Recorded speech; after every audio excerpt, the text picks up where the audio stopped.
আসসালামু আলাইকুম বন্ধুরা, কেমন আছেন সবাই? আশা করি অবশ্যই ভালো আছেন। আজকের ভিডিওতে আমরা যে বিষয়টি দেখব সেটি হচ্ছে খতিয়ান এবং নকশা প্রণয়নের জন্য যে সমস্ত সার্ভে বা জরিপ করা হয়, এই সমস্ত জরিপ আমরা জানি একটি স্তরভিত্তিক কাজ। তা আমরা আজকে স্তরভিত্তিক কাজের স্তরগুলো দেখব, যেগুলো জানার মাধ্যমে আমরা খতিয়ানে যদি ভুল হয়, নকশায় যদি ভুল হয়, কোন পর্যায়ে সেগুলো সংশোধন করতে পারবো, আর টোটাল যে জরিপ কাজটি সেটি কিভাবে সমাপ্ত হয় আমরা এর মাধ্যমে জানতে পারবো।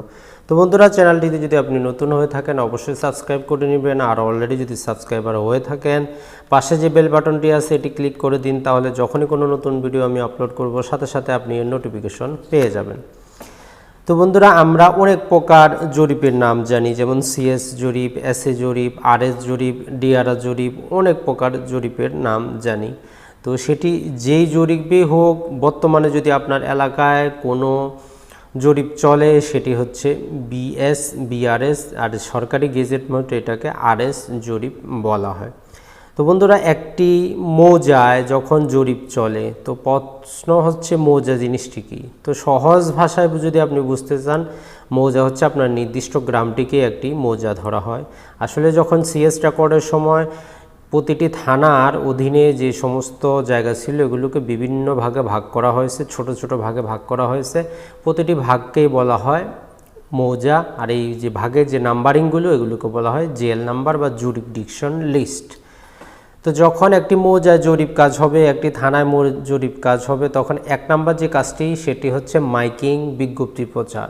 অর্থাৎ এই যে অঞ্চলে জরিপ কাজ হবে এজন্য 1875 সালের সার্ভে অ্যাক্ট এবং 1950 সালের স্টেট অ্যাকুইজিশন অ্যান্ড টেন্ডেন্সি অ্যাক্টের 144 ধারা মোতাবেক তারা একটি বিজ্ঞপ্তি প্রকাশ করে, যাতে সর্বসাধারণ সবাই জানে যে এই অঞ্চলে ভূমি জরিপ, ভূমি সার্ভেইং শুরু হচ্ছে। তো এটি হচ্ছে এক নাম্বার কাজ। তো দুই নাম্বার যেটি সেটি হচ্ছে ট্রাভাস। তো ট্রাভাস এটি একটি টেকনিক্যাল শব্দ, তারপরে খুব সহজভাবে যদি আমরা বুঝি সেটি হচ্ছে আপনার মৌজা, যে আপনার গ্রামে যে নির্দিষ্ট সীমানাগুলো আছে সেই সীমানাগুলোর স্থায়ী নির্ধারণ করাই হচ্ছে ট্রাভাস সহজ বাংলায়। তো এখানে নির্ভর করে আপনার এলাকায় যদি পুরাতন ম্যাপের কাগজেই যদি জরিপ করা হয় তাহলে সেখানে কোনো ট্রাভাস করা হয় না।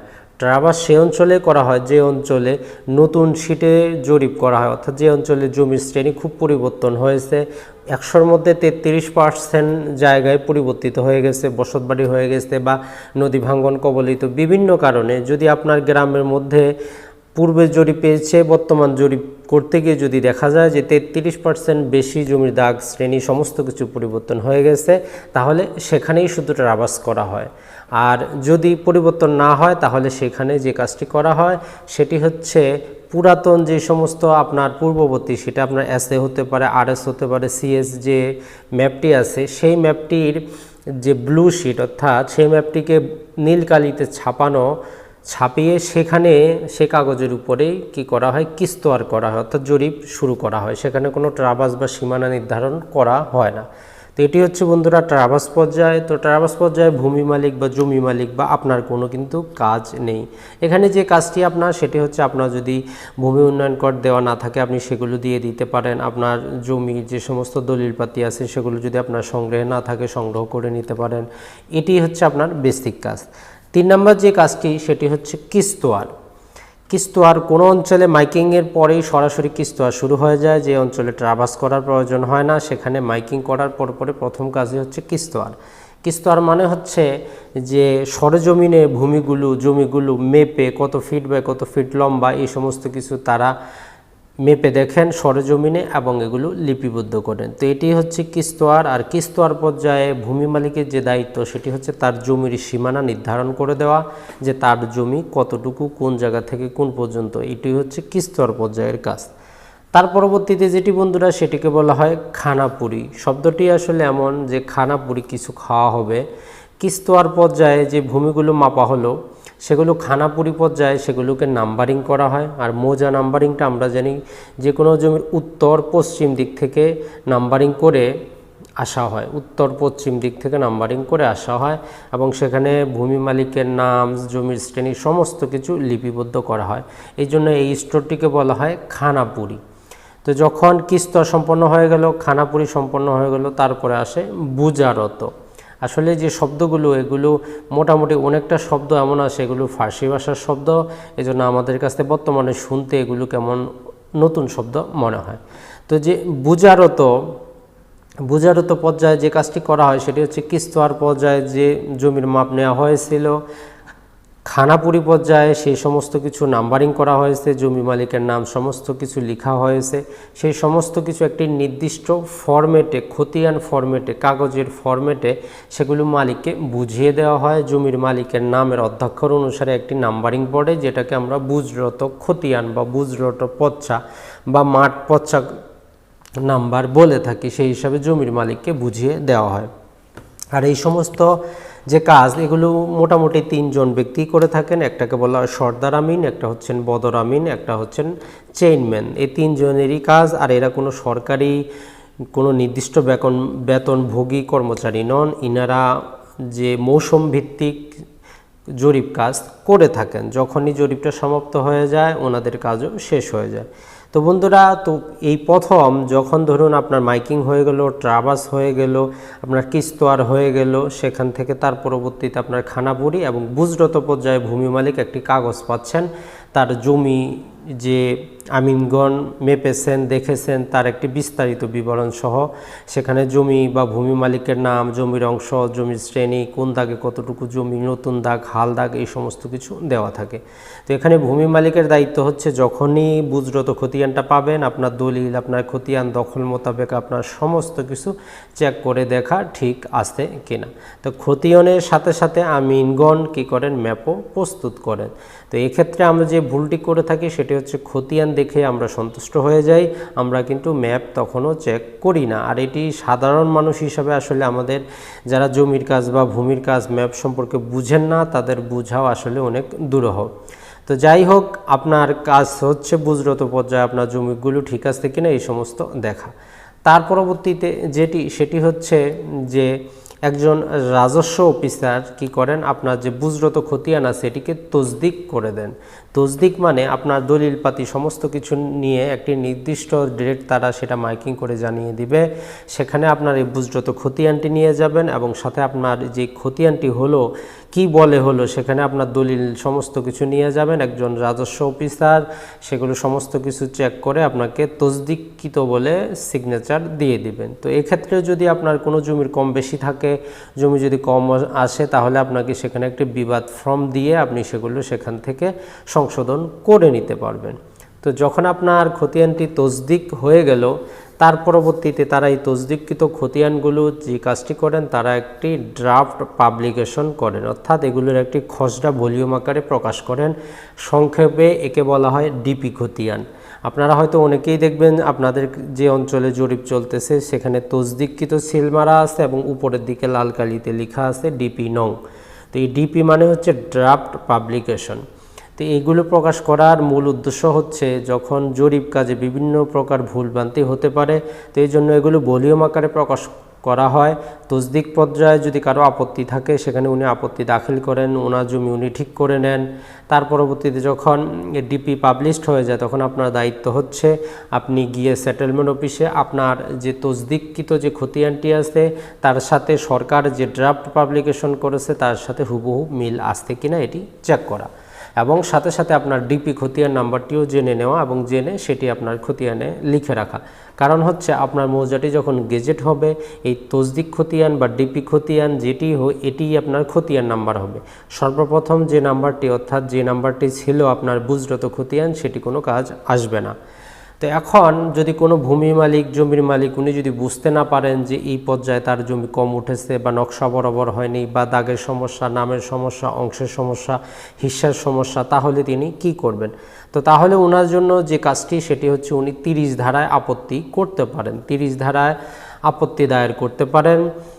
20 টাকার কোর্ট ফি দিয়ে উনি আপত্তি দায়ের করতে পারেন যে ওনার জমিটি কোন খতিয়ানে চলে গেছে বা নকশার কি প্রয়োজন, না নকশাকে বদল করতে হবে। তো এখানে যে একটি শব্দ বদল মানে হচ্ছে কোনো একটি দাগকে বিভক্ত করা বা দুটো দাগকে একসাথে সংযুক্ত করা, এটি হচ্ছে বদল।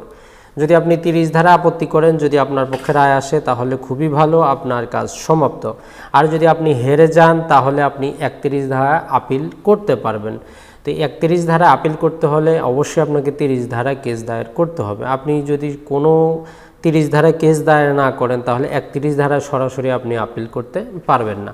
তো এই যে 31 ধারা পর্যন্তই হচ্ছে একজন ভূমি মালিক, জমির মালিক জরিপ পর্যায়ে, মাঠ পর্যায়ে খতিয়ানগুলো সংশোধন করতে পারেন। যখনই কোনো মৌজার 31 ধারা সমাপ্ত হয়ে যাবে সেক্ষেত্রে ভূমির মালিকের যতই সমস্যা থাকুক সেখানে উনি আর এই সমস্ত কিছু ঠিক করতে পারবেন না। আইনে এর কোনো আর বিধান দেওয়া নাই যে জরিপ কাজে 31 ধারার পরবর্তীতে আর কোনো সংশোধন করা যাবে। তবে যে সেটেলমেন্ট অফিসার উনি চাইলে 42 ধারা মোতাবেক উনি যে যদি কোনো সেখানে দুর্নীতি হয়ে থাকে, যদি নামের ভুল থাকে, অংশের ভুল থাকে, লেখার মধ্যে কোনো সমস্যা থাকে, উনি চাইলে সেখানে যেটি করতে পারেন আর সেটি হচ্ছে উনি 42 ধারা মোতাবেক নিজ থেকে সংশোধন করতে পারেন। তো এখানে কেউ আবেদন করে সংশোধন করার কোনো সুযোগ নাই। তার পরবর্তীতে যেটি হয় সেটি হচ্ছে যে সচরাচর সমস্ত নকশা, ম্যাপ, নকশায় কালি করা হয়, আমরা জানি খতিয়ান প্রস্তুত করা হয়, খতিয়ানগুলো খুব সুন্দর করে লিখা হয়, লেখা হয়, সেখানে কোনো ভুলভ্রান্তি হলো কিনা যখন সমস্ত কিছু হয়ে যায় এটাকে বলা চূড়ান্ত ঝাঁজ, অর্থাৎ প্রিন্টিংয়ে দেওয়ার আগে এগুলোকে চেক করা হয়। যখন এই চূড়ান্ত ঝাঁজ সমাপ্ত হয়ে যায় তখন সেগুলো প্রিন্ট করার জন্য পাঠিয়ে দেওয়া হয়। তো এক্ষেত্রে বন্ধুরা ডিপি পর্যায়ে একটি জিনিস আমাদের জানা প্রয়োজন। যারা ডিপি খতিয়ান দেখেছেন, বালাম বই দেখেছেন, সেটেলমেন্ট অফিসে যারা গিয়েছেন ওনারা জানেন যে ডিপি খতিয়ানে আপনারা হয়তো চিত্রের মাধ্যমে দেখতেছেন, ডিপি খতিয়ানটাতে দেখুন আপনারা অনেক রকমের কালি ব্যবহার করা হয়েছে। তো সাধারণত আপনি হয়তো বুঝবেন হয়তো যে কলমের সমস্যা ছিল বলেই অন্যরকম কালি ব্যবহার করা হয়েছে, আসলে বিষয়টি এমন না। এটি হচ্ছে যে বুঝরত পর্যায়ে আপনাকে আমিন দল যে জমিগুলো বুঝিয়ে দিয়েছিল সেগুলো সবুজ কালিতে সেখানে লেখা আছে, অর্থাৎ ডিপি খতিয়ানে যে জমিগুলো সবুজ কালিতে লেখা এগুলো হচ্ছে মাঠ পর্যায়ে আমিনগণ আপনাকে বুঝিয়ে দিয়েছেন। তার পরবর্তীতে যেগুলো লাল কালিতে লেখা এগুলো হচ্ছে যে তসদিক পর্যায়ে যদি আপনার জমির কোনো কম বেশি হয়ে থাকে, যদি জমি আপনি যে শুদ্ধ করে নিয়েছেন, মামলা করে যদি উঠিয়ে নিয়েছেন কম ছিল, তাহলে সেগুলো হচ্ছে লাল কালিতে। তার পরবর্তীতে যে কালিটি সেটি আপনারা দেখতে পারবেন যে নীল কালিতে দেওয়া আছে। তো এটি হচ্ছে যখন 30 ধারা আপনি আপিল করে যদি কোনো ভূমি বা জমি পান তাহলে সেগুলো নীল কালিতে দেওয়া আছে। তার পরবর্তীতে যেটি সেটি হচ্ছে আপনি যদি 31 ধারায় যে আপিল পর্যায়ে যদি কোনো জমি আপনি লাভ করেন বা জমি যদি আপনার কাটা যায় সেগুলো সেখানে কালো কালিতে লেখা আছে। তো এই কালিগুলো ব্যবহার করার মূল উদ্দেশ্যটা হচ্ছে যাতে যখন কোনো ঊর্ধ্বতম সেটেলমেন্ট কর্মকর্তা জমির খতিয়ানগুলো দেখবেন যাতে উনি একবার দেখেই বুঝতে পারেন যে কোনটি বুঝরত পর্যায়ে, কোনটি তসদিক পর্যায়ে, কোনটি 30 ধারা পর্যায়ে, কোনটি 31 ধারা পর্যায়ে সংশোধন আনা হয়েছে খতিয়ানে। তো আশা করি বন্ধুরা আপনারা যে বেসিক জিনিসটি এটি বুঝতে পেরেছেন। তো এখানে আরও যেটি সেটি হচ্ছে যে অনেকেই 42 ধারায় এসিলেন্ট সেটেলমেন্ট অফিসার বরাবর যখন 31 ধারা হয়ে যায় সেটেলমেন্ট অফিসার বরাবর খতিয়ান সংশোধনের আবেদন করেন। তো এগুলো আবেদন করার কিন্তু কোনো সুযোগ নাই। যখন ফাইনালি আপনার মৌজাটা গেজেট হয়ে যাবে, গেজেট হয়ে গেলে তখন আপনি কি করতে পারবেন, যদি সেখানে করণিক ভুল থাকে, অর্থাৎ যদি নামের ভুল থাকে, অংশের ভুল থাকে, দাগে যদি জমি যতটুকু আছে সেগুলো যদি প্রিন্টিং মিস্টেক থাকে সেগুলো আপনি কি করতে পারবেন, এসিলেন্ট বরাবর আবেদন করে সংশোধন করে নিতে পারবেন। আর যদি সেখানে আপনার জমি কম আসে, অন্য খতিয়ানে চলে যায় বা আপনার জমি অন্যজন রেকর্ড করে নিয়ে যায়, আপনার খতিয়ানে জমি কম আসে, সেগুলো কিন্তু আপনি আর এসিলেন্ট বরাবর যে বিবিধ কেস বা মিস কেস আমরা বলি এগুলো দায়ের করে ফিরে পাবেন না। এই জন্য আপনাকে যে কাজটি করতে হবে, যদি আপনার অঞ্চলে সরকার যদি ল্যান্ড সার্ভে ট্রাইব্যুনাল গঠন করে দেয় তাহলে আপনি আগামী 1 বছরের মধ্যে সেখানে 200 টাকার কোর্ট ফি দিয়ে আবেদন করতে পারবেন। আর যদি আপনি দেখাতে পারেন আপনি দেশের বাইরে ছিলেন বা আপনি জানতেন না তাহলে আরও 1 বছর সময় পাবেন 2 বছরের মধ্যে। আর যে সকল অঞ্চলে ল্যান্ড সার্ভে ট্রাইব্যুনাল গঠিত হয়নি সেখানে খতিয়ান সংশোধনের যে স্বাভাবিক নিয়ম অর্থাৎ সুনির্দিষ্ট প্রতিকার আইনের 42 ধারায় আপনাকে ঘোষণামূলক মামলা করে নিতে হবে। মামলার যে রায় বা ডিক্রি পাবেন সেটি যখন আপনি এসিলেন্ট বরাবর দিবেন, সম্মানিত এসিলেন্ট, তখন সেগুলো কি করবেন, কারেকশন করবেন। তবে এক্ষেত্রে আমরা যেটি দেখতে পাই সেটি হচ্ছে আসলে এসিলেন্টের এটি কারেকশন করতে চান না, ওনারা এডিসি রেভিনিউ বরাবর ট্রান্সফার করে দেন, আর এডিসি রেভিনিউ সেগুলো দেখতে চান না, অনেক ভোগান্তি মানুষকে পোহাতে হয়। তো যাই হোক বন্ধুরা, আশা করি আপনারা জরিপ কাজে যে বিভিন্ন ধাপ সেগুলো বুঝতে পেরেছেন যে একটি জরিপ কাজ কিভাবে হয়ে থাকে। তো জরিপ কাজে আপনারা মোট 4 জায়গায় যে খতিয়ান বা নকশাটি আপনারা সংশোধন করার সুযোগ পান। একটি হচ্ছে যখন আপনাকে বুঝরত খতিয়ান দিল তখন সে পর্যায়ে আপনি বিবাদ ফর্ম দিয়ে সেটি সংশোধন করতে পারবেন। দ্বিতীয় হচ্ছে যে তসদিক পর্যায়ে আপনি সংশোধন করে নিতে পারবেন। তৃতীয় হচ্ছে 30 ধারা আপনি আপত্তি করে সেগুলো সংশোধন করে নিতে পারবেন। আর চতুর্থ হচ্ছে 31 ধারা আপনি সেগুলো আপিল করে সংশোধন করে নিতে পারবেন। এর পরবর্তীতে যদি আপনার খতিয়ানে ভুল থাকে তাহলে কিন্তু আর আপনি সংশোধন করতে পারবেন না। তো বন্ধুরা, এখানে যে গুরুত্বপূর্ণ বিষয়টি সেটি হচ্ছে আমরা খতিয়ান সবাই বুঝি, কিন্তু ম্যাপের সমস্যাটি হয়ে যায়। কারণ হচ্ছে যে ধরুন আপনার যে পূর্ববর্তী যে রেকর্ডের যে ম্যাপ সেখানে এক দাগে 100 শতক জমি আছে, নতুন রেকর্ডে সেই 100 শতক জমিকে 4টি দাগে বিভক্ত করা হয়েছে। তো আপনি যদি 100 শতক জমির একাই মালিক থাকেন তো সেখানে বর্তমান রেকর্ডে 4টি দাগ হবে। তো এই যে দাগগুলো, এই দাগগুলোতে জমির পরিমাণ ঠিক আছে কিনা, আপনার পুরাতন ম্যাপের সাথে নতুন ম্যাপের মিল আছে কিনা, এটি আপনি কিভাবে বুঝবেন? তো এই জন্য খুব সহজে আপনি 2 টাকা বা 3 টাকার একটি যে আমরা জানি ট্রেসিং পেপার পাওয়া যায়, অনেক একদম ক্লিয়ার ট্রেসিং পেপার পাওয়া যায়। সেই ট্রেসিং পেপারগুলো আপনি সেটেলমেন্ট অফিস থেকে আপনার যে হালদাগগুলো দেওয়া আছে সেই হালদাগগুলোর আপনি নকশাটা ট্রেসিং করে নিয়ে আপনার পুরাতন যে ম্যাপটি আছে তার উপর বসিয়ে দিবেন। তাহলে আপনি বুঝতে পারবেন যে আপনি যে জায়গাটাতে দখলে আছেন, যে পুরাতন ম্যাপটা আপনার, সেই ম্যাপটার পুরাতন দাগটা যে 4টা নতুন দাগ করা হয়েছে সেগুলোর সাথে পুরাতন ম্যাপের মিটতেছে কিনা। যদি না মিটে তাহলে আপনার দায়িত্ব হবে সেটেলমেন্ট অফিসের সাথে যোগাযোগ করে আপনার নকশাটা ঠিক করে নেওয়া। যদি সম্ভব হয় বদর করার জন্য বদর করে নেবেন। সামান্য পরিমাণ বদর ফি দিতে হয়, মোটামুটি 100 টাকার মতো। আর যদি কোনো কারণবশত বদর তারা করতে রাজি না হয় তাহলে আপনি খতিয়ান সংশোধন করে নেবেন। মানে হচ্ছে সেই জমিটা যে দাগে চলে গেছে সেই দাগটা যার খতিয়ানে উঠেছে সেই খতিয়ানে আপনার অংশটা আপনি সেখানে নিয়ে নেবেন। তো আশা করি বন্ধুরা ভিডিওটি আপনাদের অনেক উপকারে আসবে। আসসালামু আলাইকুম, ভালো থাকবেন, সুস্থ থাকবেন। দেখা হবে আগামী পর্বে নতুন কোনো ভিডিও, নতুন কোনো টপিক নিয়ে।